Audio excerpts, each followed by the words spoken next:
Hey everyone, it is Larry here at LC Model Shipbuilding. This is a big episode for me. As you can see, the Titanic behind me is painted. I'm not going to zoom in because there is a ton of weathering that actually is done on this ship. You can't really see it from afar, but you will be able to see it once you watch the video. So at the end, you'll kind of see what my technique is in that and how I did it. So anyway, hope you enjoy this. I know when you see it, it's going to be a little bit more weathered than what you might think, but what you got to realize about Titanic, it was built in 1912. Pretty much all of the heating in England and really throughout the world was coal-fired, so there would be a lot of rain, a lot of coal dust in the rain, and it would cause ships to be pretty dirty pretty quickly. The other thing that I will mention in that, just 2 weeks ago, I was up in Boston and toured a battleship. There was sections of it that were just repainted, probably within 2 weeks. You could still see gloss to it, and after it rained, you could already see marking and water drip marks, and some of the gloss areas were already covered over. I mean, if you wiped it off, it would be glossy again, but you got to figure, a ship like Titanic, getting ready for maiden voyage, being fitted out, would have been repainted right before sailing. They said it was repainted 2 weeks beforehand, but only one side was repainted, so I think what I end up doing is pretty accurate. So anyway, hope you enjoy. Let's get started because this is a big episode for painting. Okay, before we start painting, I do want to do one more section back in here with the stern plating that isn't in any of the kits, so we're going to kind of kit bash this using the styrene left over from Woody's from the underhull plating. So what I'm going to basically do, I'm using Ship Magnificent, which hopefully you can kind of see in here. It gives you your in-out plating through here, which you can kind of see which plates are in and which plates are out. Then I'm going back and referencing a few of the photos. Obviously this one is a pretty well-known one, and you can kind of see the plating down here and how it comes up and around and has that loop right in there that the kit does not. And then there's also some pretty good pictures of the rudder in here that I'll be utilizing as well. And finally, I thought there was one more. I don't have it. Oh yes, I do. Okay, so these pictures here actually show, these would have been I don't know if it was called a bulkhead or a bracket of some sort to basically hold the prop shafts. So think about the size of how big that had to have been. It would have been absolutely insanely huge. And then this one actually shows the casting that would have been made, because your rudder would have come right here basically going out, and your prop would have been there. There's another kind of picture of it, well, basically the construction that went into it, so you can kind of get an idea of what we're trying to do. Because here's another interesting photo, if I can get that to come in. Okay, there we go, where you can see the bottom of the rudder, or the bottom of the prop housing right in here for the casting, and the sacrificial anodes that were affixed to it that we put on in photo etch. So there they are. But basically the shell plating would come around and connect to that, so that's what we're going to try to replicate. So let me pause it and do some adjusting here. Okay, so what my plan is to take a piece of paper, and I'm going to tape it on just so it stays pretty well put on here for a minute. And the great thing is I'll be able to use this for both sides, because they'll be basically the exact same thing that I'm making here. So I'm going to take that just like that, And we're just going to do a simple rub out with a pencil.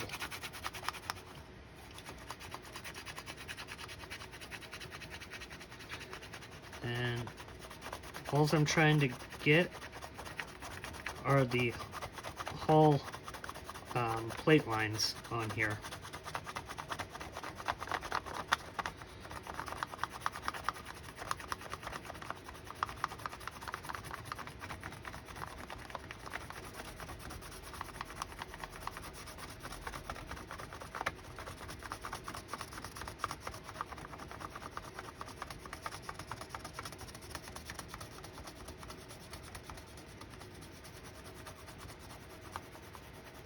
So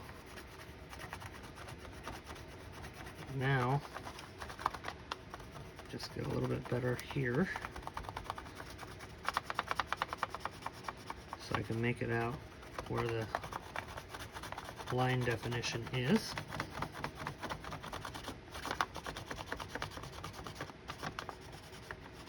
Alright, so there. I basically know this is my hole right in here, and these are my plates all up here. Let me just get a little bit more there.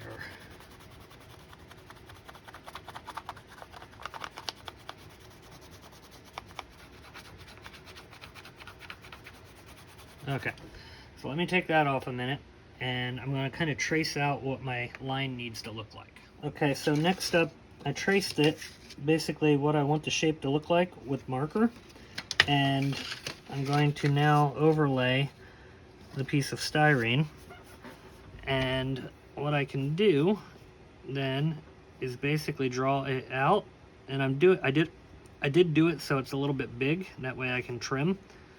I'm doing that on purpose, and I'm not even going perfectly straight or anything like that right now because I'm just trying to get the rough shape going. So all we're going to do is cut that.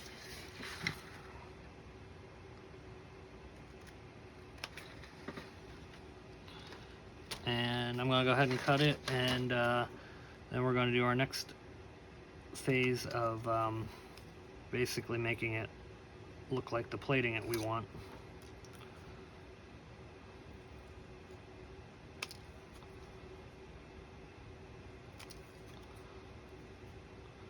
Now again, I'm cutting bigger so that I can trim down as I get it onto the actual ship, or get it sized up to the actual ship.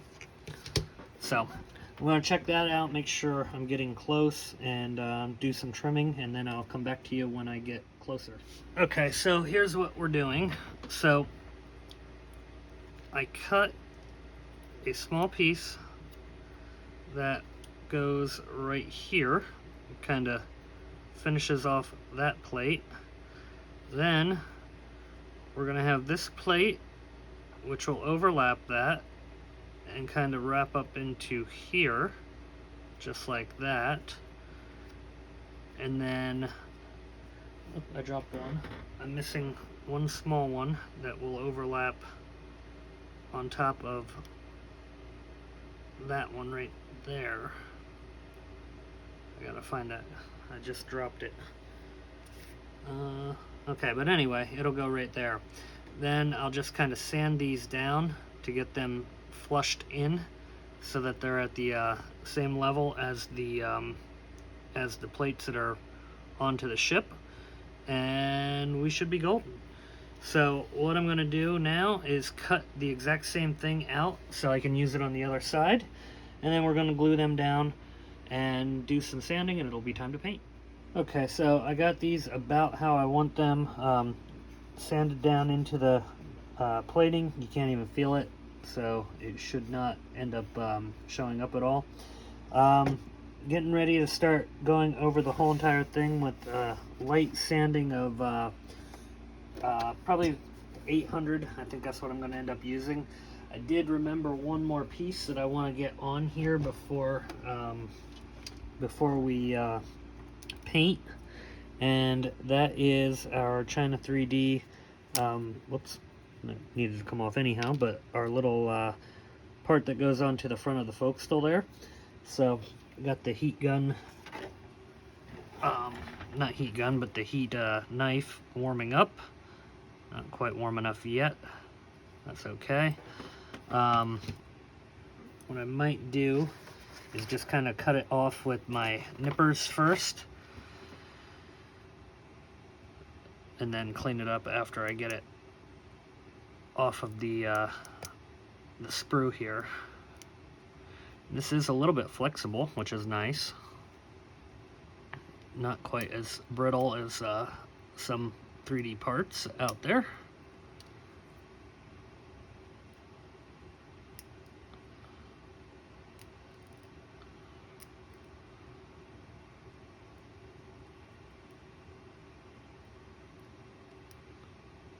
It's actually very flexible. Okay.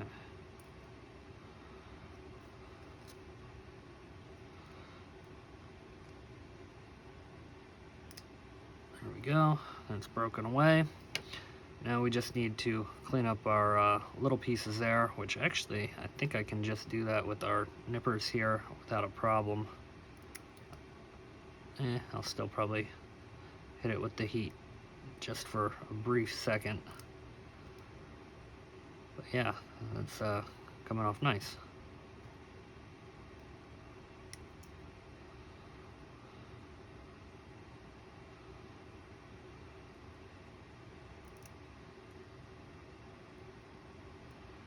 Okay, let's see if this is hot enough yet. I just turned it on right before I started this segment.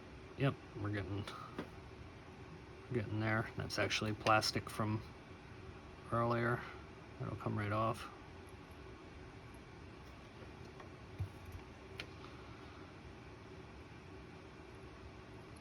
Just basically smoothing it out very lightly. A little bit more there.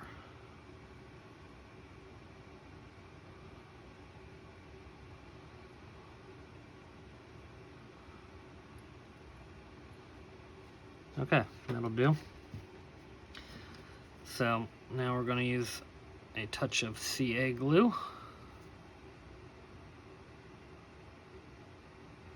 Get that on there, and we just stick it right on the front here.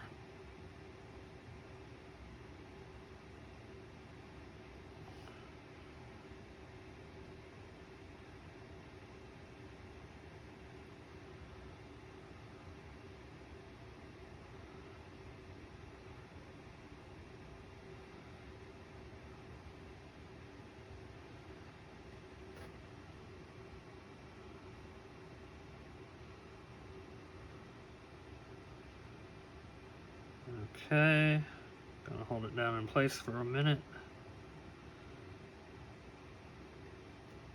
And there we go.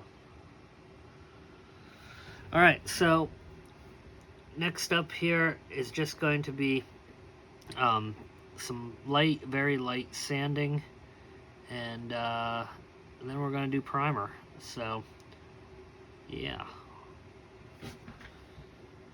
Okay, that looks good. So I'm just gonna sand, and then I'll be back and it'll be time to primer. Okay, I didn't bother showing it because all I was doing was brushing, but I would highly recommend, if you are doing any kind of photo etch painting or anything in general with photo etch, you use a primer on it. Photo etch is notoriously bad for chipping, so the primer does definitely help. So what we're getting ready to do now, I sanded down the hull with some 1200 grit, nothing major. I did flat spots on the brass. I wasn't going near the rivets or anything like that because I don't want to lose any of the detail, but I did hit some of the plating with it. So where we're going next is we're going to be doing a primer. So let me grab my primer and get ready to set up the airbrush, and I'll be right back. Okay, for primer, we're using a Vallejo primer and airbrush thinner, 1:5 ratio, so basically 1 part thinner to 5 parts of primer. So I'm going to mix that up quick and start spraying. Okay, so our hull is all in primer. You can see both sides. The only stinky part, and I mean it won't really matter, is the black marker that I had used for marking out the hull kind of bled through, but I'm okay with that. So I'll kind of give a far view here of it in just 1 second. But what I'm going to do now is get my straight line to mask off the water line. So how this would work, basically right above this point on the rudder is the first line, and it comes, well, not the first line, but the whole line. It comes along here in a straight line, lands right here on by the condenser discharge, and stays basically at or along the sewage discharges, and then ends up ultimately right here on the hull, just above that plate. So I haven't decided if I'm going to follow Midwest model yet and just do a straight line all the way around, which I probably may do, or I will do the just do a tape line. So I'm going to experiment with both a minute and kind of see where we go, and I'll be back and let you know before we start painting. Okay, so I got my line on. What I recommend for this is Tamiya tape to do that. I'm then going to use frog tape above it with some paper, just basically to cover this off, just because I don't want the overspray all over it. For paint, I'm going to be using Model Colors. This is made by Vallejo. It's called Cavalry Brown, even though it's a red. I've seen this on quite a few different pictures on the forum. I like the color. I think it's very close. So, you know, like anything, there's a lot of debate to the color of what Titanic's anti-fouling was, but that is the choice that I'm going with. So I have it taped off. I'm really happy with it. I'm going to go ahead and cover the rest of it, like I said, with frog tape and then paper, and then I'm going to start painting. So we're going to get some color on this, and after the anti-fouling is on, it'll probably look very similar to Olympic at that point. So be back in a bit. Thanks. Okay, so here we go. Hull is sprayed with the anti-fouling. I was really worried that this was going to take a lot more paint than it did, so I actually had bought 4 bottles of the Vallejo paint, and I essentially used a bottle and a half after it was thinned down. So yeah, it actually took a lot less than I thought, and I got like 3 good coats on it. So we're gonna go ahead and peel off the first taping, and oh, as you can see, I'm losing some on the photo etch. So I'm gonna touch up a little bit of a primer, it looks like.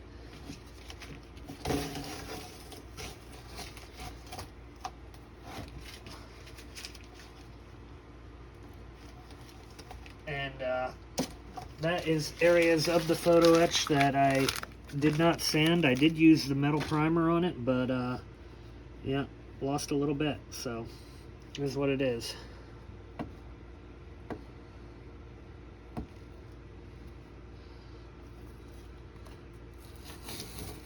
On the plastic though, I don't seem to be losing anything, which is good. And wow, does it look like Olympic now from the pictures that you know, you see of launch day for Olympic.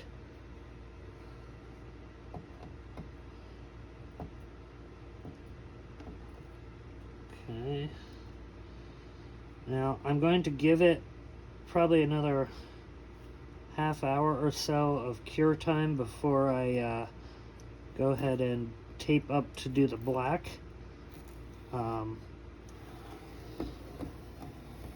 You can see at the hole marks here, I did get a couple little blips. Not a big deal. Like I said, I'm going to be painting black anyhow.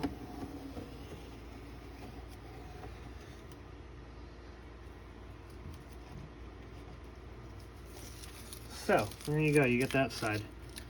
But I'll be right back and we'll tape off for the black. Okay, here we go. As you can see, I got the white on the superstructure taped off right now just because I don't want it to go black underneath of it. I got the anti-fouling taped off. I used Tamiya, and then I used a blue tape after that, basically for the paper. So you also might notice I'm now using foam underneath, as I don't want to scratch up my hull as we get farther into the build. So time to start protecting some things as we're going. But yeah, you can see the Tamiya tape right here.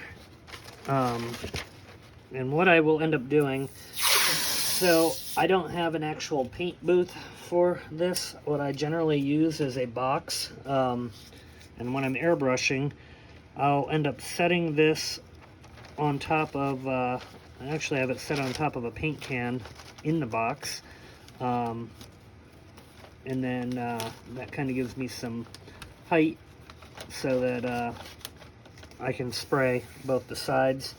You do end up with a little bit of overspray, so if you do that, be conscious of that, or cautious of that. And then also highly recommended, you know, anytime you're painting, wear a mask, protect yourself. This stuff does, you know, cause issue, I guess, even though it is water-based. But just a call out for you, especially if you've never done it before.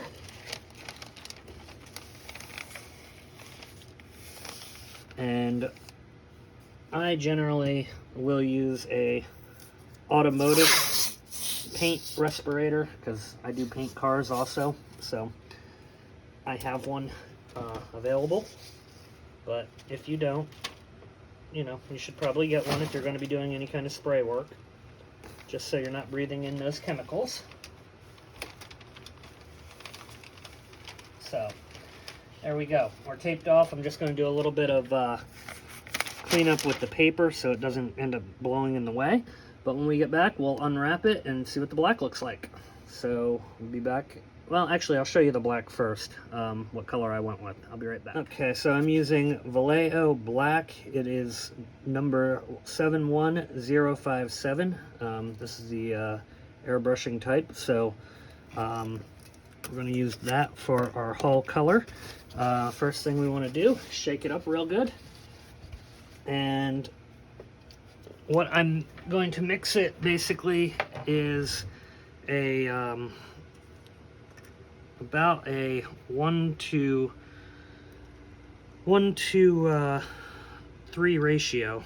So I went through about a bottle and a half on the anti-fouling, and I imagine the black will be pretty much about the same. So I'm going to just go ahead and mix that up because I figure that's what I'll use.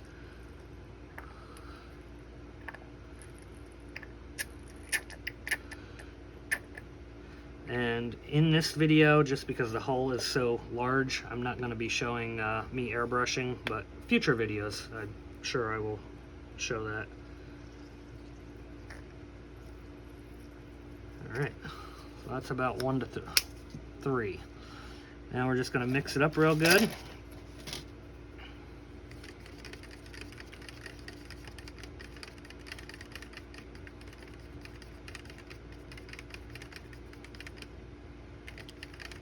I like the consistency I'm getting with it.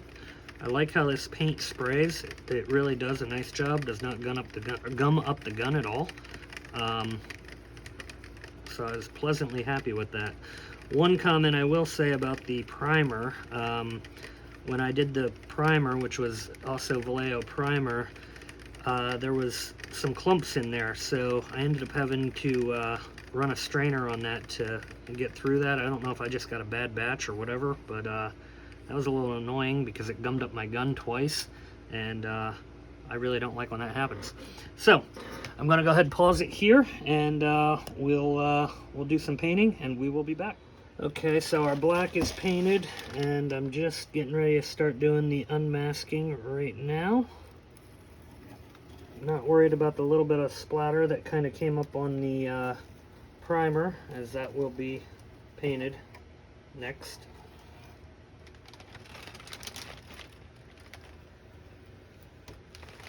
Okay. What I am hoping is that the black and red have a pretty good solid meeting point. I'm trying not really to put the hull down on its side right now, just so it has adequate time to cure before doing that. Oh, I see a spot that I want to add a little bit of black to here before I peel this off all the way. So we're not quite ready. Alright, we'll re-video here shortly. Okay, here we go again. So, touched up what I wanted to do there, and now I'm peeling off. So far so good.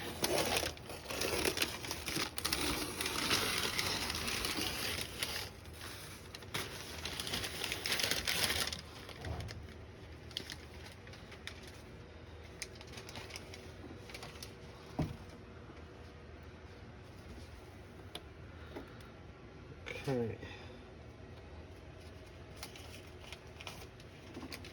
Sorry, it's just a little hard to do this under the camera shot.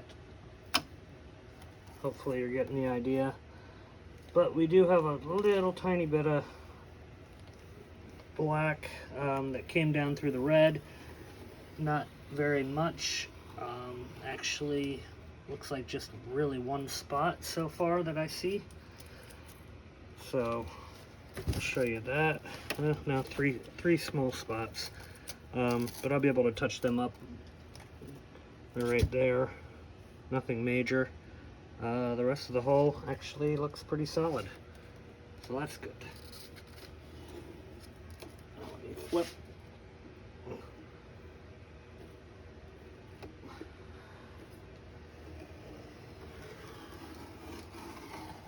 And this side appears to be even better on that end.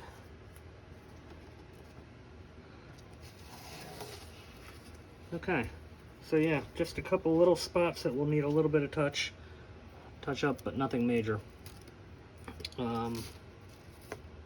Just take the tape off here, and I will, like I said, re-primer this brass up here. But I didn't really see the point in doing it before covering it back over with tape, so we'll get that right before we put the actual paint on. But yeah, it's definitely starting to look like Titanic now. Now, once I do the clear coat that I'm putting on, the paint should be a lot more solid. And I will actually let that bake outside in the heat for a day once I spray it.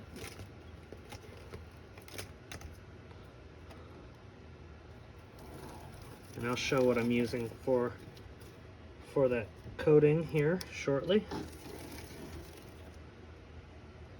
after we tape off everything for the white paint. There we go. Got a pretty good idea of what it's going to look like, at least. So there you go. So I'm going to let this set up for a little bit, and then I will paint, well, tape off and then paint the white. So we'll be back shortly. Okay, so we are now taped off for the white. So I did put more of the metal primer that I showed earlier on, and we are all taped off. So what I'm using for this is Vallejo Off-White, part number 70820. So we're going to get that mixed up and spray it, and then I'll be back. Okay, so the shear line, I didn't really, I didn't bother showing it before I taped it down, only because I knew that it was going to give me a bit of issue. So all I did for this, I used Tamiya yellow and Tamiya red, kind of mixed them together till I got the color I wanted. I, over the years, have had many issues painting shear lines or water lines, so I've gotten to a point where I find the best thing to do is honestly just brush them on. Now I have it thinned out a little bit so I don't lose my my rivet detailing. I just used airbrush thinner, but with that, it's taking about 6 coats to get this to get to a point where it's covering to what I want it to. The color I'm really happy with. I already did the other side, but I wanted to at least kind of show what I'm doing in this video. And I basically just ran the tape line along the markings where you can see a little bit of where the shear line's supposed to be by the riveting. So that's pretty much it. And when I pull the tape off, I know I'll have some bleed through, so I kept enough of the paint from the white and the black to kind of go back over and touch it up. But since it's thinned out for the airbrush, it really doesn't even show any brush marks, so save your extra paint. It's worthwhile. But I'm going to go ahead and put more coats on this, and then we'll pull the tape off and kind of show you what that looks like. Okay, so hull is all painted, shear line and everything. Now, I debated how much weathering I wanted to do. I did a little bit of gray along the hull, but then I started really thinking about the fact that 1912, weather conditions, atmosphere, it being a coal-burning ship, it being in a coal-burning area, it would be pretty dirty, even when it launched. And there's very good pictures of that. Actually, they repainted the, I believe, starboard side right before it sailed. So I decided to weather. And I think this is kind of accurate to how it would look. A lot coming down from the windows. And I'll just kind of show how I do that. Not hard at all. So first off, for the gray shadowing it, you can kind of see in here, I just took a little bit of leftover the white, a little bit of leftover the black, mixed it together, ran it through the airbrush, just kind of blotching it, not even trying to get anything, you know, to stick, just kind of shadowing. So to do this, not hard at all. I made a wash out of it, so it's that paint, and I just added a bunch of water to it, and I'm doing down strokes on here. Now, what I like about this, the rivets are going to pick it up quite well, and then I'm just taking a paper towel and kind of running it along here. So it's going to give that effect that raindrops have been falling down and, you know, water has been running down on it. And I think that would be a little bit more real to the truth of probably what was going on back then. So, yep, it was a brand new ship, but, you know, ships like Lusitania, when that sank, it was pretty much reported that the ship was absolutely filthy. So, even a new ship would have been darkened up a little bit just from the atmospheric conditions of what was going on. And the fact that I plan on sailing it and all that kind of stuff. You know, maybe my model will be if Titanic didn't sink or whatever. But that's kind of what we're going for here. See, it's giving it that look of water has been dripping down. Now, around doors, I want to get some around the hinges here and just have it kind of coming down again. Not much showed up there. And sometimes you have to re-hit it a little bit. Not a big deal. But this kind of gives it a little bit more of a lifelike look. And I'm going to have a full set of people on mine as well. So, you know, the goal in this is going to be to make it look like the ship is really sailing, obviously. So that's what I'm doing.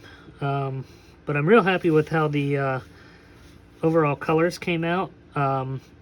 Next step in this whole weathering process is going to be a little bit of rust, because it would have had some rust going on it.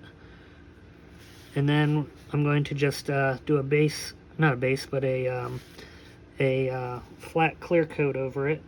And I'll show you what I'm using for that here in a little bit when it comes time for that.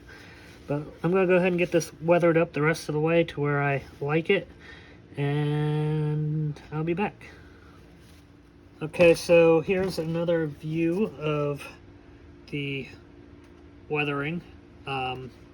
It's definitely getting a real weathered look, which I think is actually pretty accurate.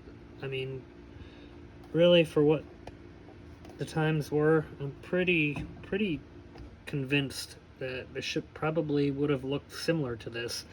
It definitely gives it a little bit of what do you call it, look of being more than just coming out of the slipway as a brand new ship. So the last part I'm doing, and really what I did with all of the weathering so far that you can see, was just dealing with grays, blacks, and white washes. So now I'm doing a little bit of brown, and the reason I'm doing brown, these are actually the sewage discharge. I know it's kind of yucky, but reality is that's where this stuff came out on the ship. So I'm just kind of running it along here and then wiping down, and that is giving it just a slight look of streak marks on it, which is what I wanted. It's not just poo though either, it's dirty water, so you know, you gotta figure. Even in mild use, going from Belfast to Cherbourg, this stuff would have been in use, so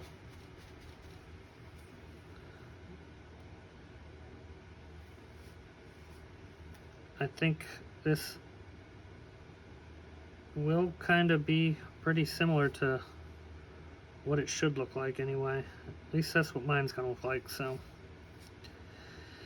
anyway, I'm gonna finish doing this, which I'm just about done. I got a little bit more to do with this, but that's gonna pretty much wrap up my painting episode. I still do have to hit it with rust. You can see on the other side I did do some rust up along the superstructure in just random areas, mostly where joints were coming together.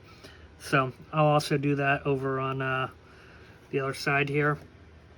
But you know, all I can say is I'm pretty darn happy with what I think the accuracy is looking like. And if you overdo it a little bit, not hard, just kind of, you can wipe it off with water, especially with the washes. They don't really stick on too hard until you let them dry, and then if you coat them with a clear coat like I'm going to, then obviously they're not going to come off.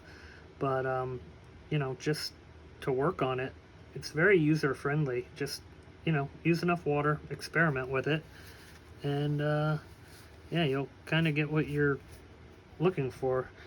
This is way more weathered than I originally planned to go for it, but then as I started going, it just seemed like it made sense to continue. So yeah, it'll definitely have a weathered look. But anyway, thanks for watching. Please, if you're learning anything or you're liking what we're doing here, you know, give a like and subscribe. Next video hopefully will be motors. We're getting very close to that. Depends if what my buddy's schedule looks like, because we postponed until I got this part done. But if it doesn't work out to be the next video, I suppose I'll probably move on to the Folkstal until we're ready to do motors.